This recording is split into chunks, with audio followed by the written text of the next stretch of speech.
Hello. Woo. All right, hello.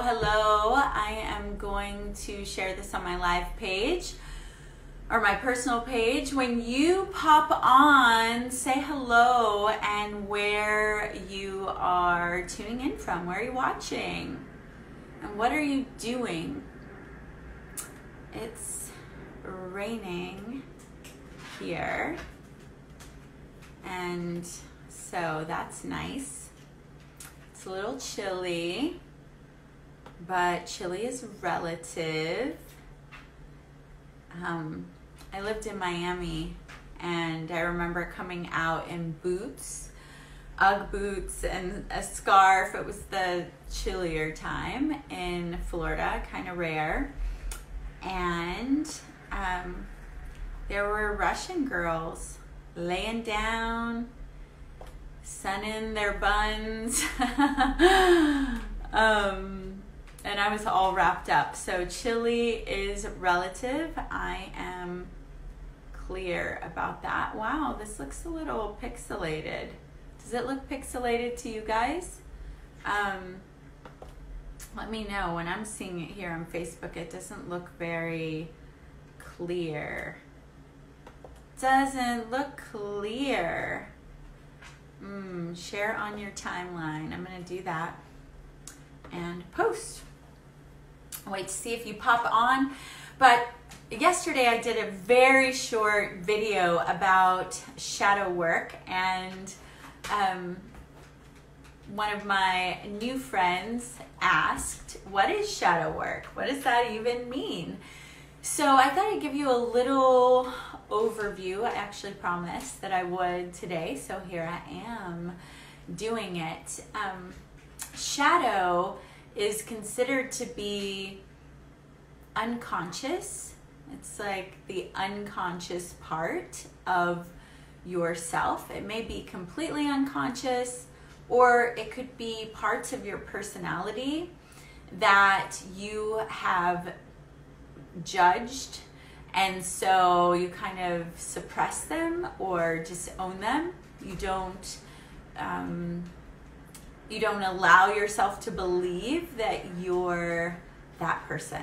And so often whenever we have not done any shadow work, so I said, what are shadows? First, let me say shadow work. There are so many different modalities for working with your shadow and learning to uncover what is in your unconscious mind, or where you're fragmented, where you may have decided, hi, who's here? Who's here? 2 people are here. Yay, who's here? And where are you watching from? I was just talking about, and also, is it a little pixelated? Because it looks weird on my computer, but it looks great on the phone right here. So shadow work, there are lots of different modalities for it, but basically you're going into your subconscious mind or into your fragmented spaces where you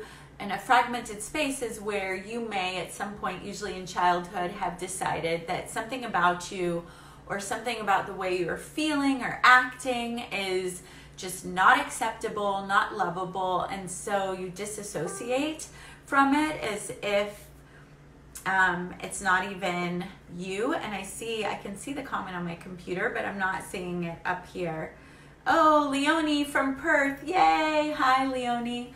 And so when you, as a child, separate or decide, hey, this doesn't work, it's not lovable, it's not acceptable, I don't like it, a lot of times there's a disassociation. That doesn't mean that it's non-existent, and then there's a suppression. And so if you haven't done a lot of shadow work, okay, so shadow work is going back to uncover, where are these places? What have I disowned about myself? What am I not loving about myself? What am I judging at a subconscious level as evil, not good, ugly, unlovable, unworthy?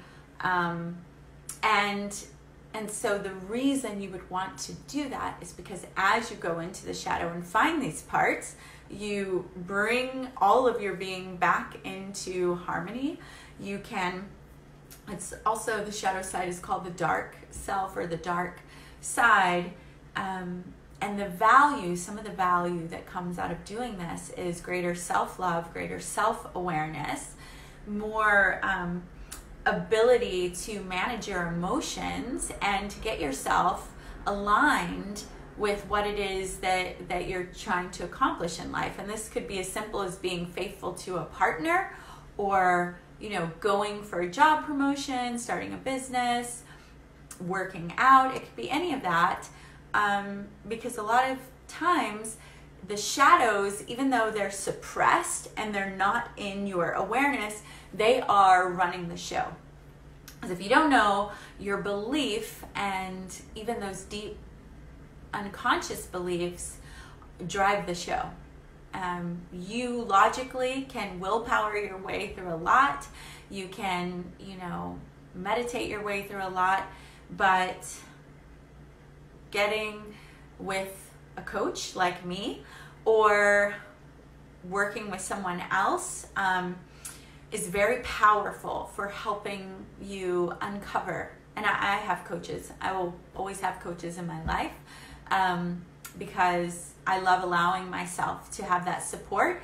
And it doesn't matter how much you read, or, you know, you can have all these ahas, but a lot of times, because there's so much pain associated with not being lovable or judging yourself as disgusting, unworthy, blah, blah, blah, often this stuff stays really suppressed, and it kind of is, it's masterful at hiding from your identity and from your ego to not be found out, because it's like, oh, it'd be way too painful. Hi, Courtney. It would be way too painful to be found out. And so you have this little tricky, you know, these tricky little shadows running around.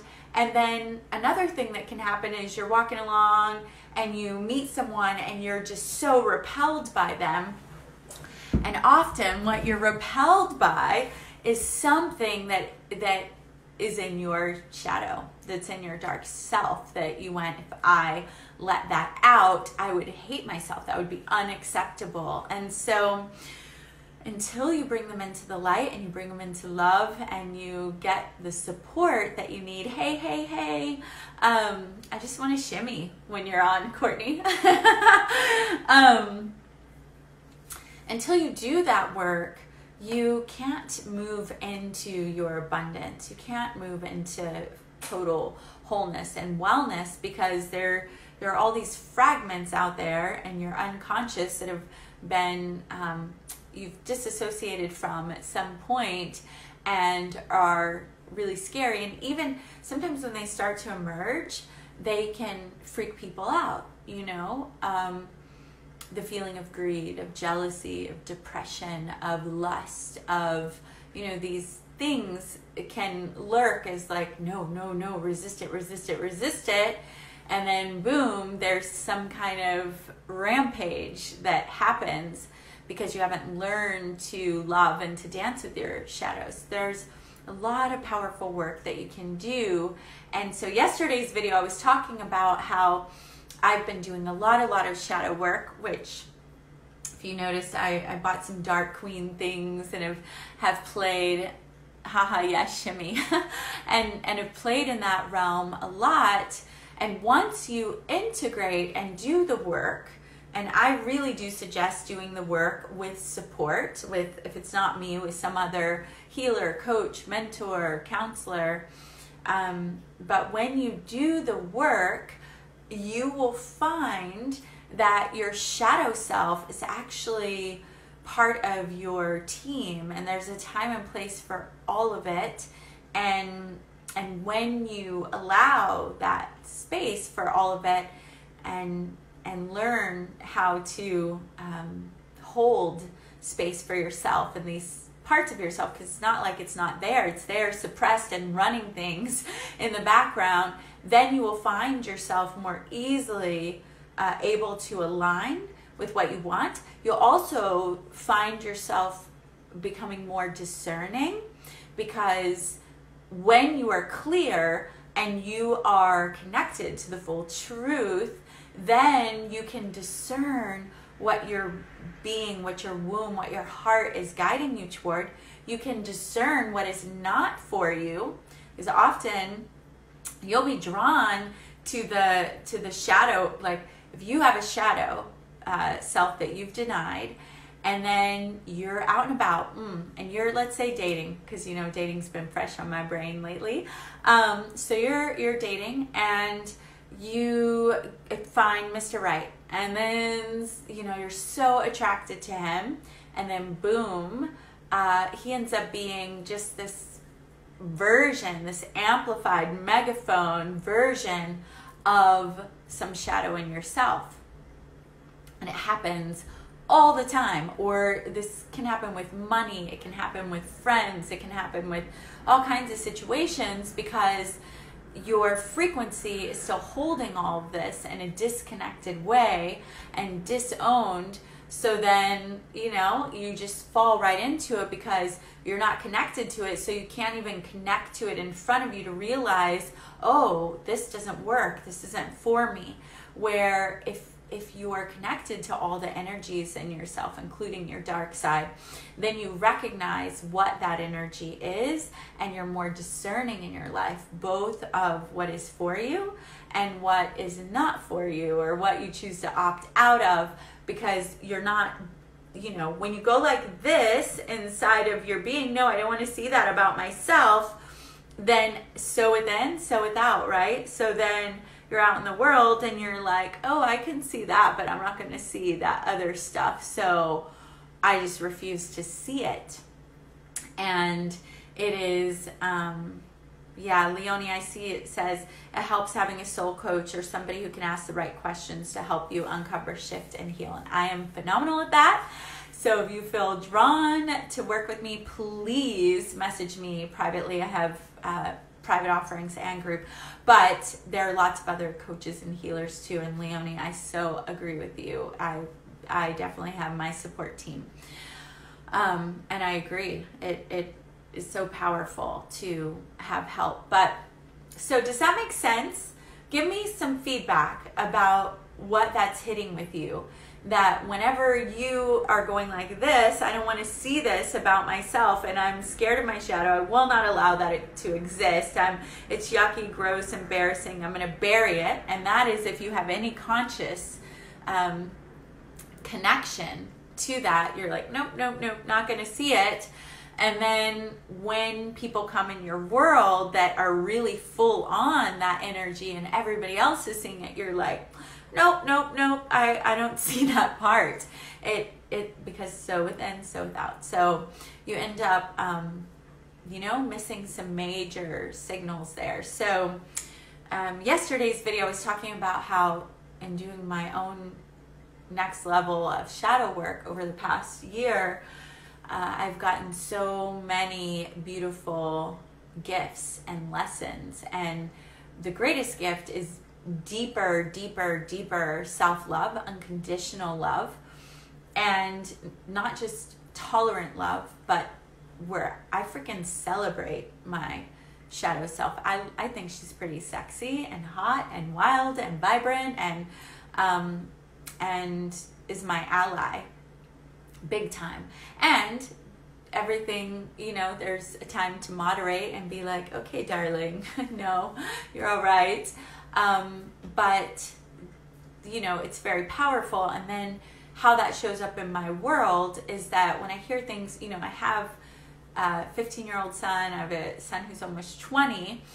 So whenever they're sharing their worlds with me as they're becoming men, I have less fear about, what they're uncovering and what they're dealing with, because I'm not afraid of these, kind of darker spaces that are part of just exploring and understanding, and they're part of our humanity.